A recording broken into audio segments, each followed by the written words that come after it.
Just as animal rights has practically ended fur in fashion, PETA is looking to end snakeskin's appeal. One undercover look at a snakeskin slaughterhouse in Indonesia may do it. That's next on the PETA Podcast.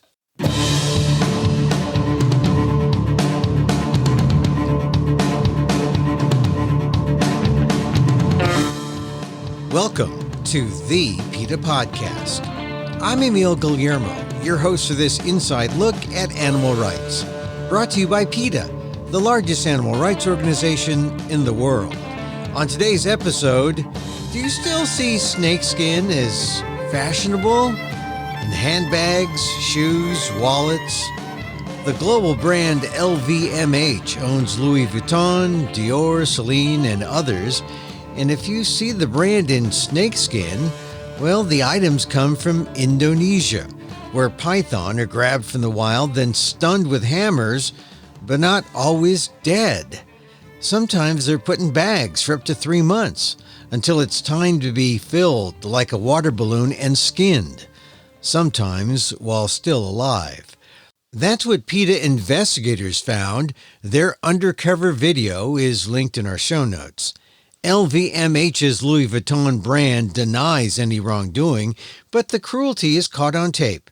Jason Baker, Senior VP with PETA Asia, says he's taking the long game, that as more and more people see how much cruelty there is in the python skin trade, consumers will stop buying $10,000 Louis Vuitton snakeskin bags and make snakeskin the new fur in the end of cruelty in fashion.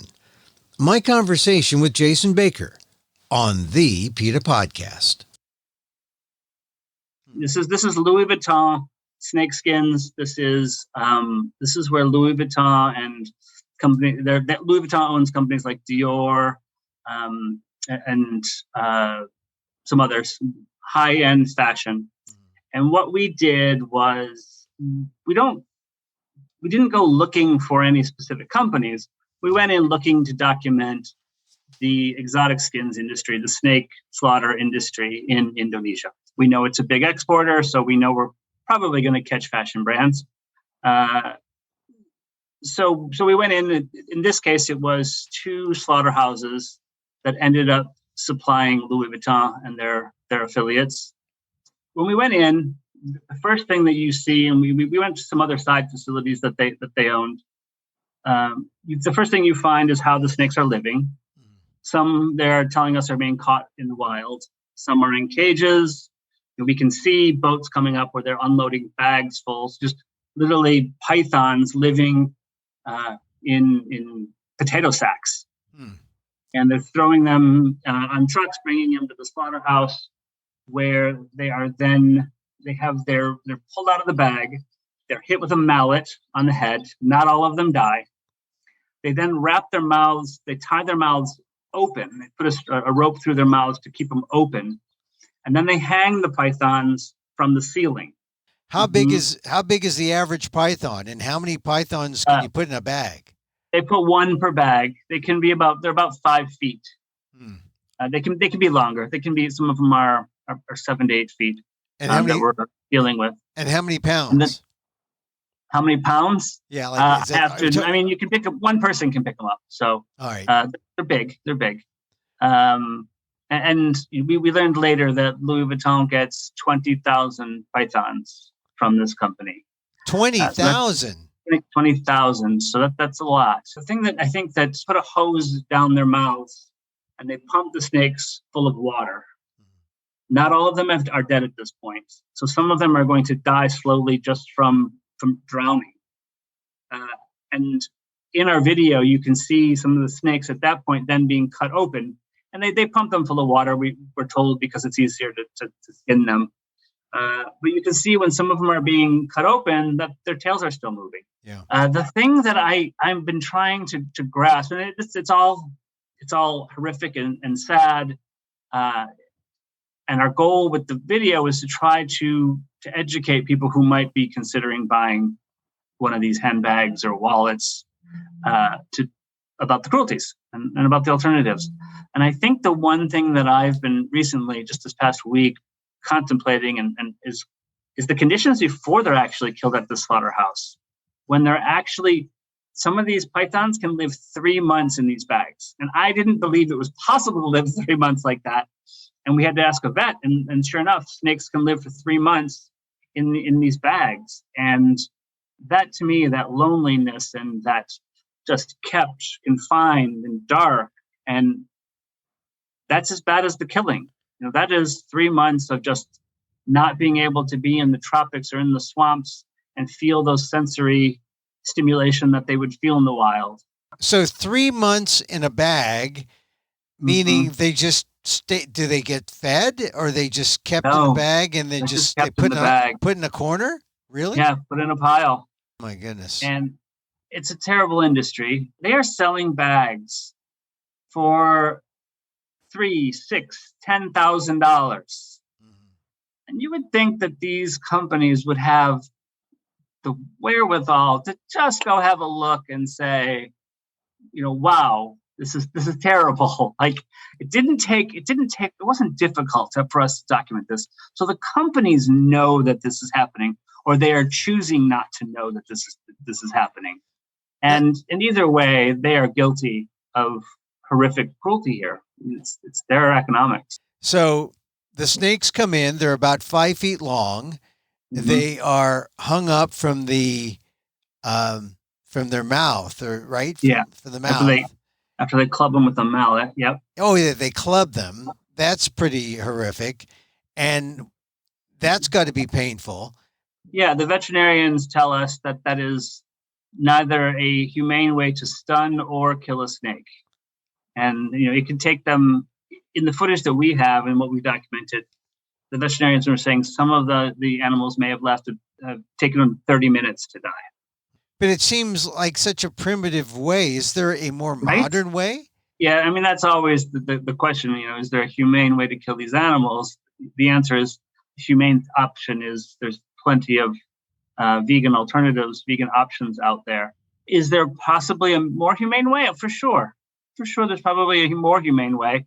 You don't need a more humane way when there is so many vegan options. I'm the one, when we do investigations, where I always think we're going to go into facilities and it's going to be nice. Yeah. I have this belief that everyone is going to just work hard to make things nicer, and they're always worse than what we think. They're always worse, but far worse than what I think. I always think that there's going to be they're going to be doing things more humanely, and it just seems like for Louis Vuitton and Dior, some of these brands, that the killing of snakes hasn't progressed in the last 300 years. I mean that they're killing them the same way they would have 300 years ago. So they get the snakes, they club them in the head with a hammer. You said that they could stay in these bags for up to 3 months, you said, right? Mm-hmm, mm-hmm. Yeah, once they club them, they're out of the bags. Yeah. They club out of the bags, and then they put a rope through their mouths to tie their mouths open, and then they hang that rope from the ceiling. And I have to admit, I'm not quite clear why they tie them from the ceiling, except that maybe it's just easier to get more animals into the shed than if you lay them on the ground. And then they pump them full of water. They actually put rubber bands at the end of that around their anuses to make sure that the water doesn't escape. They pump them up, like you would a water balloon. And then the water, again, is to inflate them so that the skins are easy to remove. Right. And the skins. And how long does this whole process take, from the out of the bag, the clubbing, the hanging, the pumping up of the water, and the skinning? An hour. And the snakes are alive. Snakes are. Some of them are alive, some of them are dead. But we can see some moving. Even if they're not moving, it's not necessarily a sign that they're not alive, and vice versa.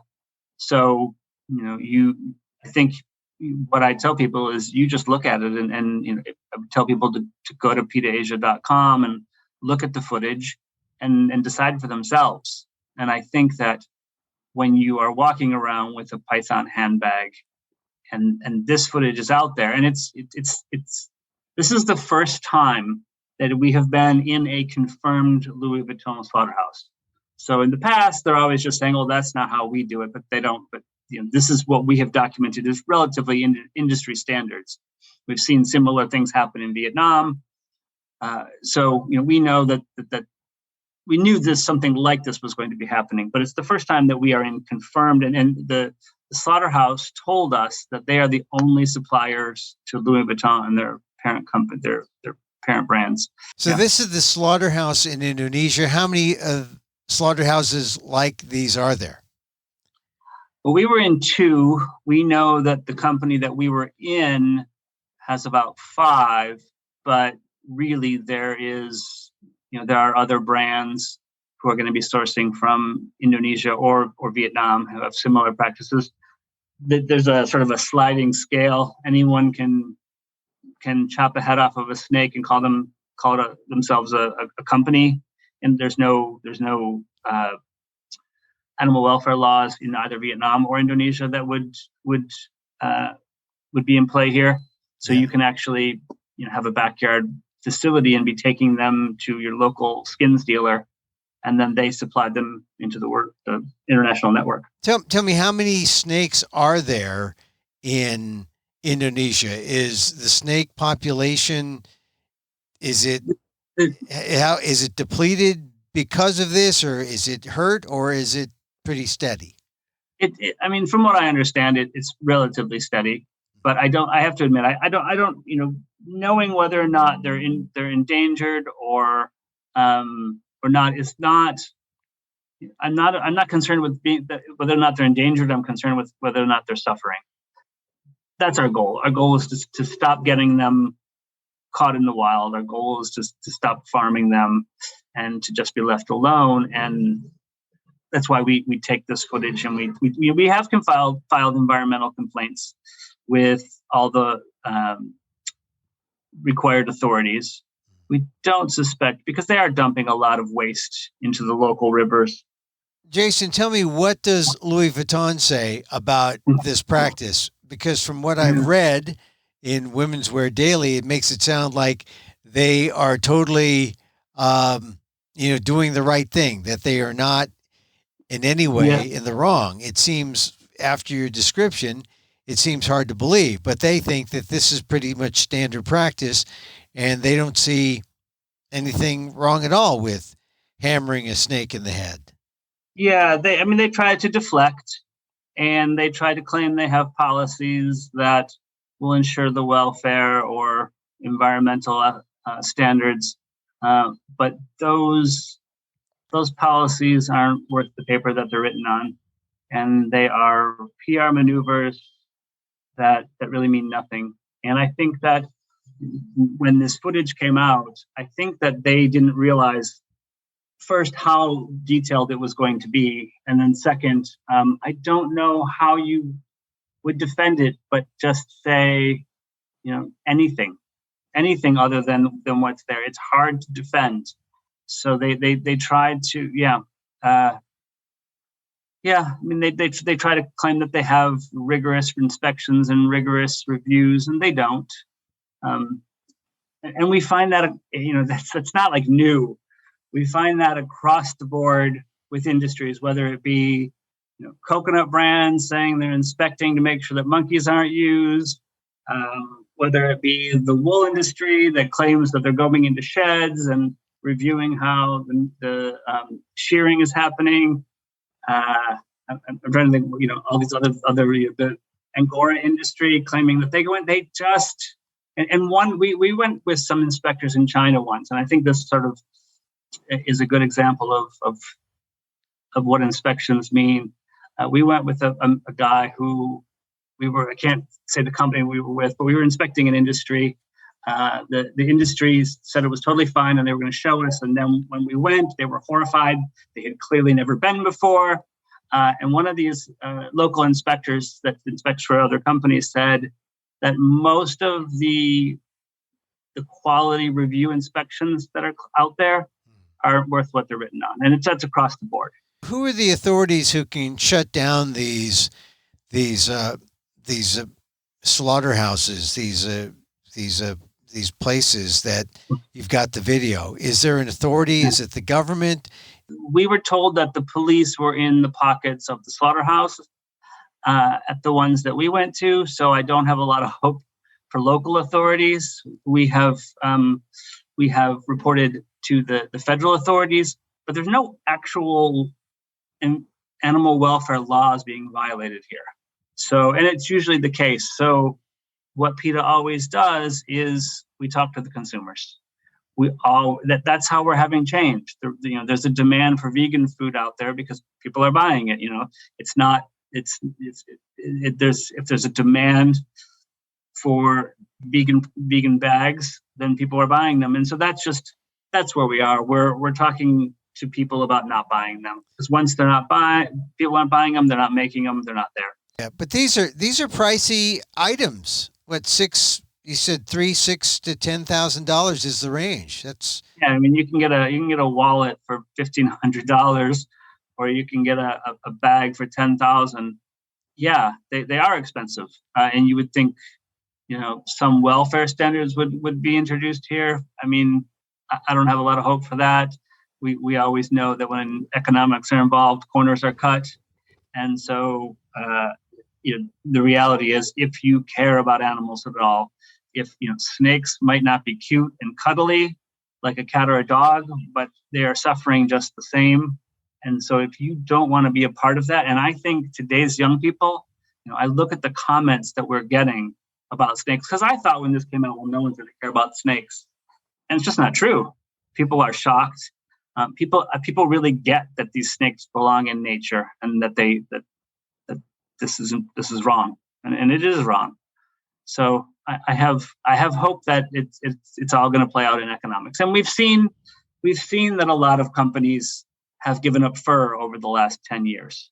So I think that python and monitor lizard and crocodile are the new fur. I think that's what people and companies need to be educated about. So these are pricey items, $3,000, $6,000, $10,000. You find that when it's the kids, young people who are responding, do you think they are appealing to their parents and their grandparents, or appealing to older generations to try to get them to stop? How do you see it working? I mean, I don't know. I look at the fur industry, how that decline happened, and it was the young people first. And when the young people became the buying population, then it just dropped off. And you see today, I'm middle-aged. You see people today my age who they just don't wear fur like people did, 20 years ago, or even 10 years ago. Yeah. And so the brands are listening to that. The brands are seeing that. And so the brands aren't putting fur in their lines and having policies against using fur. And I think that's the exotic skins industry, while PETA's been doing it for quite a while, is relatively a new campaign in the world, newly being educated. And that's why PETA does what we do. We're always trying to find those issues that people aren't talking about, and where the cruelty isn't being talked about, and push it out there. We always talk about in meetings, if someone else is going to be doing it, great, let them. But they're not when it comes to snakes and reptiles, and so that's where we are. That's what we're doing, and there is certainly people who would like to see victory quick and happen overnight. I don't know if I'm lucky or not, but I see the long game, and I want to save all these animals right now, but I also know that we are planting information, we are planting seeds. These videos don't go away, and they just keep going and going. And once you've seen these snakes hit with mallets and slit open, those are images that don't leave you, and you look at a python bag differently when someone is carrying one. You're going to try to impact the consumers any way politically to change this, or any way to shut down these factories? Because if they stop making these because the sales are down, it really impacts the community, because this industry is bringing in money to the communities in Indonesia. Yeah, but let's be clear. The industries aren't making the local community isn't making $10,000 a bag. The snakes, the skins sell for a fraction of that. And communities will find there are communities in Indonesia now making and in the Philippines making materials out of pineapple skins. So it's not like we're suggesting that they not be making materials, and it is just this one rather large slaughterhouse that has several locations that is doing this. But as far as a impact to the community, I don't think that's there. I think there's other things that can be done, and I think that this is, while they're producing 20,000, I think they're actually taking a lot from the community and polluting the areas around them. Yeah, the reports from Louis Vuitton are that they're standing by their guns. What's happening on the corporate side? You're there in, directing what's happening in Asia, but what kind of pressure can be put on the corporate end? We are. I mean, we're out protesting in front of stores. We're at shareholder meetings. They're going to have a shareholder meeting again this summer, and PETA will be out in front, and we will be inside calling on them to switch to vegan alternatives. And just like we did with fur, we will be there consistently pushing until they change. And so we are. PETA's corporate efforts are second to none in the charity world. We do more shareholder resolutions than any charity on the planet. We are there talking to CEOs and talking about the alternatives, and we make certain gains with certain fashion areas, and we just continue to move forward as those gains happen. And some of the designers who and brands who gave up fur are ones that I never 20 years ago. I was PETA's fur campaigner 20 years ago, and what we see now, Armani. I never guessed Armani would be fur free, and it is. So these things change. Education comes along. Yeah. So it seems that even though it may appear to be a long shot, there's a chance it's just going to take some time. It'll happen. Yeah. It's amazing because I see the video and I see the skins. The skins in the video, what, they go into bags mostly, or shoes, or what? Yeah, bags, shoes, belts, wallets.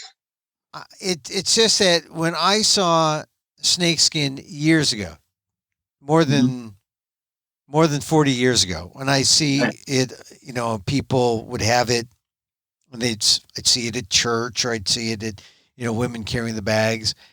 You would think it would become passé, but it's not. It's still kind of fashionable in certain circles. It is, although I would also say that 40 years ago when I saw it, I didn't see it in the same way I see it now.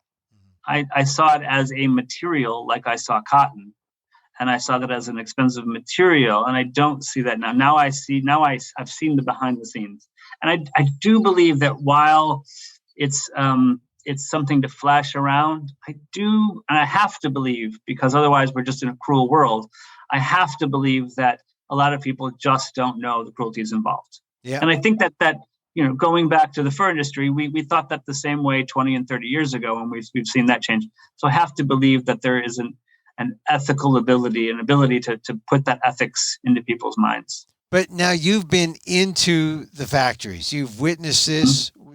I have been near them. I haven't been inside of them, but I did assist with some, and I do go on some investigations, but not on this one. But I do. What I have is when we do these investigations, I have daily briefs with our investigators who come out of them, who can be, sometimes shocked. People who've done this for 15 years come out and can still be shocked and still be shaken and still be upset. And I think that's. I'm glad that they're not so brazen to seeing the abuse that they just don't care anymore. But yeah, I get daily. I get photos. Sometimes I get photos while they're still in the slaughterhouse or whatever facility they're in, and we we then strategize each day going what we're going to do and what we've got, and we automatically start thinking about how we take it to the public. Tell me about the one instance that just made you say, God, this is terrible. I've got to, get this out there to the public. Tell me a story that happened when you discovered something like that. Oh, it happens a lot actually, but not regarding this, but I think there was Angora. I really didn't know that Angora rabbits had their hair ripped out by the fistful. I had absolutely no idea. And the day that it was shot, a little clip came to me of just them fistful after fistful being ripped out. And I couldn't believe it. And I knew then it was going to change the industry, and it has. It has decimated the industry, and people don't want to be associated with it. But that was the one to me. But there are lots. I still am shocked that people don't realize how cruel the wool industry is. And I still think about, I feel like it's my fault for not getting the message out there enough, because any new investigator that we have that goes into a shed always tells me he sees the abuses in our videos, or he or she, usually they tell me that they see these abuses within 24 hours of being there. Yeah. Whenever they go in, they're ripped up, they're beaten, their merino sheep are so wrinkly because of the way they've been genetically bred that they get cut a lot, and some of them are extremely long and deep. Okay. And they just use regular old common thread or dental floss to sew them up, and it's rough. Tell me, how does that compare with the python? It's different cruelty on a different day, and I hate to ever compare one's suffering over the other. So I look at it as we've got to get all of it out there, and so I wouldn't say the snakes have it any better or any worse. Of course, the sheep do have some time to run around where these pythons are kept in bags for so long. But at the end of the day, most of these sheep a lot of these sheep are going to be put on live export ships and sent to the Middle East. So happy endings for any of these animals are rare. Yeah. And you say there are about 20,000. That's just one company. That's just Louis Vuitton. You're going to have other fashion brands like Kering, who has Gucci. They're going to have a lot. Yeah, it's a lot. But what surprises me is that when you give that number out, that's one. The industry is tens of thousands of these animals, and I just can't help but think of pythons going through this process that you describe, where their heads are bashed in and then they're pumped full of water. Yeah, it's happening over and over. It's happening. What time is it in Indonesia? It's going to be happening in a couple of hours. Yeah. Again. Yeah, it goes on, and there's just people go about their days, and there's all these things. They happen all over the world. We try to not get ourselves absorbed into worrying about everything happening everywhere all at once. But it's happening today, and we do our best to try to educate and make change. And I don't know, we try to have it instant. We try to find people who gave up wool or gave up exotic skins, while at the same time just looking at the long-term goals and looking at how we are going to change a whole industry. And you're right. Some of it is about economics and about educating, but there is a corporate side of it that needs to get to the CEO. And there's a sort of a joke that goes around with some of us that the only people we ever need to reach are the CEO's daughter, because that's where the change will happen. And that's a joke, but at the same time, we've met people in the industry who do have vegan daughters now and kids, and so it's happening.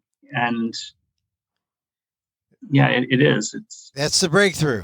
Okay. It is. Well, Jason Baker, good luck with the continuing campaign to stop the python industry there in Indonesia. And it's just in Indonesia, or is it throughout Southeast Asia?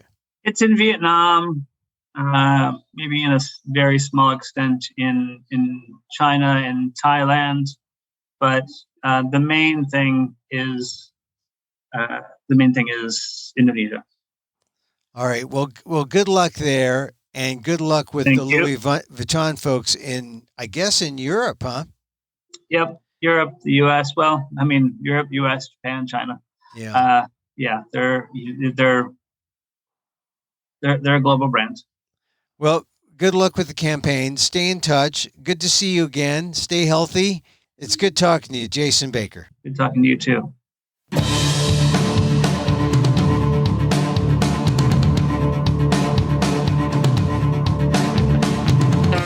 Jason Baker, Senior VP, PETA Asia, on the python skin investigation that exposes the cruelty in LVMH snakeskin bags, wallets, and shoes.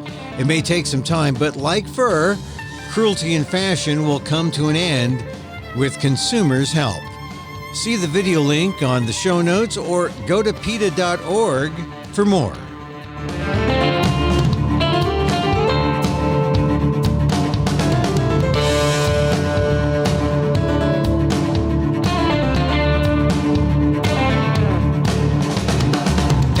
And that's our show for today. Thank you for listening.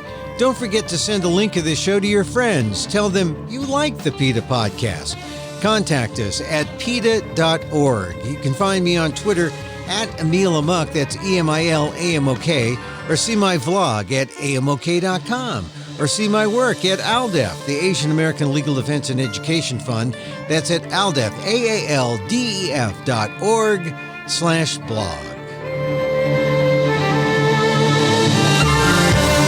Once again, thank you for listening. Check out all our episodes on your favorite podcast app or on Apple Podcasts, where you can subscribe to as well as rate and review the show. It helps get the word out about the issues you care about. Our music is provided by CarbonWorks. Check them out on YouTube. And join us again next time for more insight into animal rights and the fight for a cruelty-free world on the PETA Podcast. I'm Emil Guillermo.